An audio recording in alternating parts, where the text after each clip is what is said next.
Hi friends, ఎలా ఉన్నారు friends? నేనైతే బాగున్నాను ఫ్రెండ్స్. చూడండి, ఇది మారేడు దళం కాయ ఎండబెట్టాను. బాగా ఎండబెట్టి ఆ లోపల ఉండే గుజ్జు గింజలు మొత్తం తీసేసి ఈ విధంగా హోల్ వేసి దాంట్లో నేను విభూది పోసి పెడుతున్నాను. చూడండి, శివయ్యకి చాలా ఇష్టము. మీ ఇంట్లో కూడా శివలింగం ఉంటే ఈ విధంగా చేసుకొని దీంట్లో విభూది పోస్తారు కదా, ఆ విభూదిని ఆ శివయ్యకి ప్రతిరోజు బొట్టు పెట్టండి. చాలా ఇష్టం ఆయనకి. అందువల్లే మారేడు దళం కాయ నేను తెప్పించుకొని ఎండబెట్టుకొని ఈ విధంగా ప్రతిరోజు నాకు ఇది పని.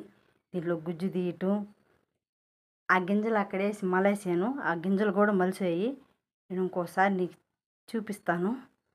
అవి నేను వేసి పెట్టుకున్నాను. చూడండి, ఈ విభూది మనగా నుదుటిని పెట్టుకుంటే దీంట్లో విభూది మనకు అపముచ్చు దోషాలు పోతాయంట. చూడండి ఎంత బాగుందో. మీకు ఈ వీడియోస్ నచ్చినట్టయితే లైక్ చేయండి, షేర్ చేయండి, సబ్స్క్రైబ్ చేయండి ఫ్రెండ్స్. Bye friends.